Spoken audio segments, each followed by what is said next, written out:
This Parliament is a dead Parliament. It should no longer sit. It has no moral right to sit on these green benches, and whatever. The House must come to order. We've got a lot of business to transact. The attorney. They don't like to hear it, Mr. Speaker. They don't like the truth. Twice they have been asked to let the electorate decide upon whether they should continue to sit in their seats while they block 17.4 million people's votes. This Parliament is a disgrace. Given the opportunity, since I am asked, let me tell them the truth. They could vote no confidence at any time, but they're too cowardly. They could agree to a motion to allow this House to dissolve, but they're too cowardly to give it a go.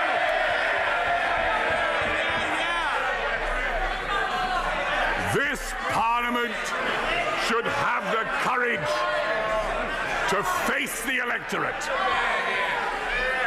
But it won't.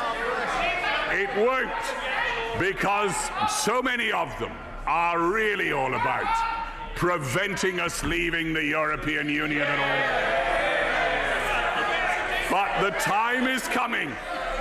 The time is coming, Mr. Speaker, when even these turkeys won't be able to prevent Christmas. Yeah, so there you go. Geoffrey Cox on absolute fire there. But if you're asking me, he's being a bit too generous with them. I would have called them cockroaches myself personally. But anyway, enough of that. And welcome to Top 20 Worst MPs of 2019 Election Edition. Well, I hope there'll be an election before Christmas anyway, because it'd be a lovely Christmas present if we can get rid of some of these cockroaches. And so anyway, I thought I'd do a video for you all. Well, it's for me actually. It's for me, it's for therapeutic reasons, because you know it's not good to keep it all in. So I thought I'd express through the medium of Art Nouveau film my sincerest of hopes for this next general election. I was going to do my own personal top 10 list of MPs I despise, but after looking on Wikipedia for who and how many are sitting, I thought there's no way I'm going to be able to whittle this down to top 10. So I thought, you know, better be safe, go for top 20. I mean, you could really argue it's hard to whittle it down to 650, which is actually how many of the cockroaches are sitting there at the moment. Together with the MPs I want to see kicked out, metaphorically speaking of course, wink wink, I will also list a couple of the reasons why I feel they're an utter disgrace and should never ever be seen in the halls of Westminster ever again. So if you agree, like and subscribe, or if you don't, just tell abuse in the comment section. And so without further ado, here is my top 20 worst politicians. Ta-da! First up, boys and girls, we have the very, very posh soy boy Rory Stewart. Rory once claimed during the Conservative leadership campaign to have smoked opium during his backpacking travels through Iran. He sees his duty in Parliament as pleasing his EU puppet masters by providing a Remainers Brexit, otherwise known as Surrender or Remain. What the bloody hell has he been smoking? Time to kick him out, methinks. Don't worry, you can't hurt him. It's a puppet! Next for the chop is Amber Krusty Crud, who had to resign as Home Secretary over the Windrush scandal. No blacks, no dogs and no Irish, eh Amber? She also lobbied social media companies to ban #far-right content from their platforms. Far right being everything Amber doesn't agree with. No wonder your husband ran off with that other woman, eh Amber? I say we ban you. Next up on the shit show is Emily Fatty Thornberry, who is absolutely terrified of food shortages if we leave the EU, although I've never seen anyone who would benefit more from food rationing than her. She once lied on Question Time she was born to a single mother on a council estate, so I invite any of you to check out her Wikipedia page to find out she isn't just full of pies, she's also full of lies. It's pretty wishful thinking to think this idiot will go from her Islington constituency though, as it is full of the champagne socialist, sandal wearing, climate change campaigning, here's a photo of us when we flew out to Borneo type hypocrite that lap her Remain betrayal up. This is why the Labour Party no longer represent the working class and is often referred to as the Islington Labour Party. It won't matter to them that she was once cast out of the Miliband shadow cabinet for tweeting how uncomfortable and disgusted she felt about what she saw as racist, a St George's flag that she saw outside, hanging outside a white man Van's house. She walked by, didn't like it, and tweeted her disgust. It won't bother them that she is, xenophobic against the English. Didn't bother Corbyn either, he promptly brought her back in. So on your bike, number 18, Emily Thornberry.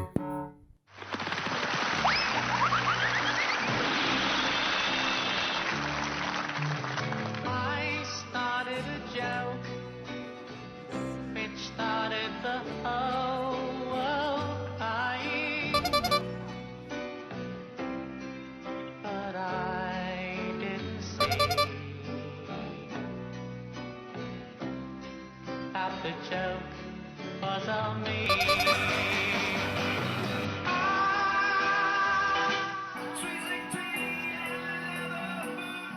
In at 16, this cunt, otherwise known as Ian Blackford. Blackford is your quintessential charlatan, virtue signalling, tosspot, it's all about me MP, who when he isn't throwing his toys out the pram in a temper, can be found pulling childish stunts in Parliament, like we see here storming off in a huff with the rest of his SNP mates, just because he didn't get his way.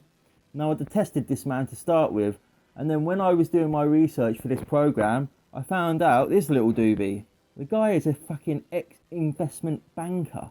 You know, the cunts who caused the crash and then who got bailed out by the government. So just when you thought you couldn't dislike anyone more. Now you see you, Ian Blackford, you shite-dos cunt. In at 16.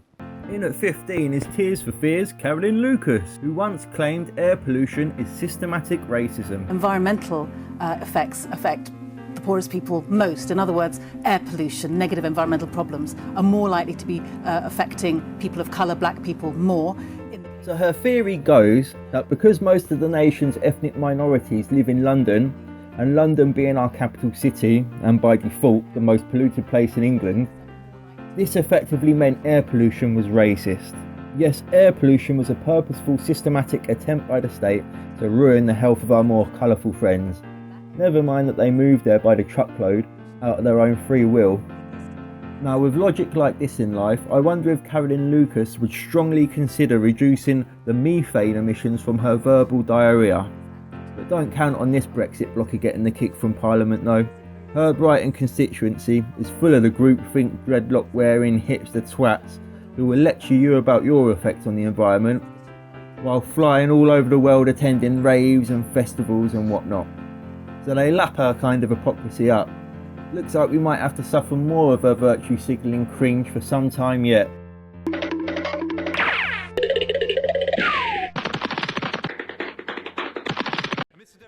Next up is Spreadsheet Phil, otherwise known to me as You Make Me Ill.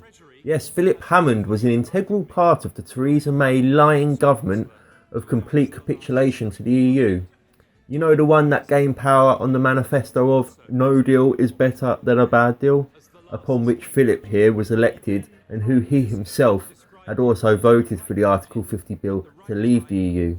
And then May promptly went on to get the worst deal ever, and then Mr Hammond went around trying to scupper Brexit altogether by saying things such as, no one told us there'd be a no deal. Anyway, I was glad when Boris kicked this lying toe rag out of his party.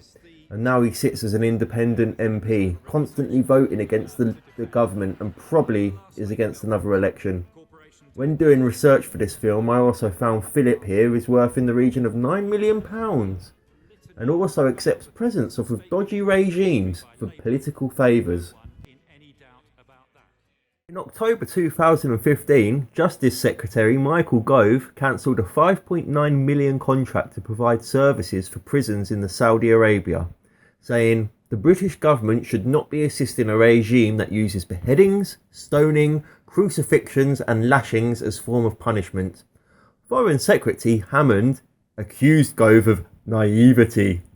Oh, and in the next month, November 2015, Hammond was criticised for accepting a watch worth £1,950 from a Saudi businessman called Sheikh Mareh Mubarak Mahouf bin Mahouf. The watch was given as a gift after the unveiling of a statue of the Queen to mark the 800th anniversary of the sealing of Magna Carta. Ministers are not allowed to accept gifts worth more than £140, but Hammond claims he was advised that the event was a constituency one and not a ministerial one, and therefore the rules for ministers did not apply to him on that day. Labour MP John Mann was among those who criticised Hammond. What on earth was he doing, Mann asked. No MP should be accepting watches worth nearly £2,000 as a gift. He should now give it to charity. So literally straight after, having a go at Gove for criticising Saudi Arabia, he's receiving presents. Bloody disgusting. Time he went. Number 13, guys and ghouls.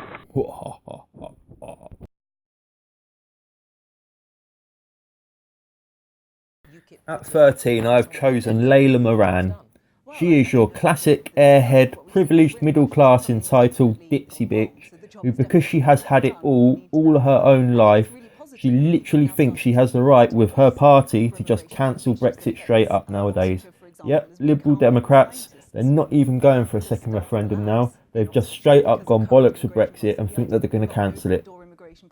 She of course bases her views on outrageous Project Fear notions of yeah, Daddy said if we Brexit, I won't be able to drive his Porsche anymore to go shopping on his credit card, as there will be literally nothing in the shops. Now, I just thought she was just an airhead, but it turns out she's actually a pothead, taking part here in a legalised cannabis hash cake eating protest, literally outside of the halls of Parliament. If that was you and me, boys and girls, we would have a criminal record, let alone be in Parliament. I'll show you a video now of her getting absolutely owned on the TV debate on the BBC. The only problem being is that the UKIP leader here, Batten, no matter how much sense he speaks, will never be in Parliament, while lying idiots like this Remain bitch. Her position is endemic, and she is the sort of person, her views are just accepted by pretty much all of them. Former party leader Nigel Farage warned that UKIP will be finished if it goes down the road of becoming an anti-Islam party. Is he right? I'm not an anti... I know what you're trying to say here, but I'm not an anti-Islam. I draw attention to the problems that the Islamic ideology brings to our country, and I think that's a perfectly reasonable thing to do, and I'd be surprised if Nigel didn't agree with that. Right, but you have made some comments recently, as you seem to know. I mean, you said the reason that there is this degree of anti-Semitism in the Labour Party, in my view, in your view, is because it very much depends on Muslim voters in inner cities, and the Muslim religion is inherently anti-Semitic, and therefore they are pandering to a certain section of Londoners. Do you stand by that? I didn't say of Londoners, I said of the electorate in urban areas. Well, do you stand by that? Absolutely. And in fact, after if that's not anti-Islam, I don't know what is. Anti-Islamic ideology. I have nothing against individuals. I take people as I find them, but the ideology of Islam is inherently anti-Semitic. What do you say? That is complete rubbish. Well, I'm sorry, I'm the first MP of Palestinian descent. I've lived in Jordan, we've lived in Egypt. I know, I'm Christian myself, but I know plenty of people who are, I'm bowled over by what you've just said. Well, that is absolutely not true. Maybe you should read the Quran and the Hadith and educate yourself. I actually have. Have you? Yes. I'd be surprised if there are many Muslim people out there who agree with what you're saying. I actually think it's a peaceful religion. What you may be talking about are extremists within a certain ideology, and there are extremists in all ideologies, they are literalists, including your own. They're not extremists, they are literalists who take it literally. A lot of Muslims don't, thank goodness, but a lot of people do take it literally. So you accept it's an extremist faction that isn't representative of the whole of Islam? I accept that it's a literalist interpretation of certain teachings. But you have talked about Muslim voters in general in inner cities and the Muslim religion as a whole, that it's inherently anti-Semitic. Where did you find that in the Quran? Well, in the Hadith, if you want me to quote it to you, take it from the Prophet himself. He says, "Judgment day will not come until the Muslims fight the Jews. And the Jews will hide behind the rocks and the trees, and the rocks and the trees will cry out, 'O Muslim, O faithful servant of Allah, there is a Jew hiding behind me, come and kill him.'" And I don't know how anti-Semitic you need to get. Unbelievable. Look, there are... there awful, are isn't there it? are there are also passages in the Bible that are equally ridiculous. I mean, it's a allegory. The vast in the New majority of Testament, the there's not. vast majority of Christians would not agree with half the There's passages nothing in the Bible Gospels of equivalence. There's nothing in the Gospels which Christians live by, which is of any way that equivalent Christians to that. live by, and I would argue that the vast majority of people who live by modern Islam don't live by those kind of Well, that's passages a relief. either. Thank you. Do you think Good to know this that. will win you votes in inner Well, cities? it's not about winning votes. It's about saying what I believe is true. And if Mm. I'm asked the question, I try to give an honest and truthful answer. You know, after this, I wondered what her opinion might be on Shamima Begum. You know, the ISIS girl that everybody was saying she should come back here. All the parliamentarians were saying that. I found nothing on her, but when I checked her voting record, I did find these two little doobies. So if there was any doubt of what class she represents in Parliament, and guess what? It ain't mine.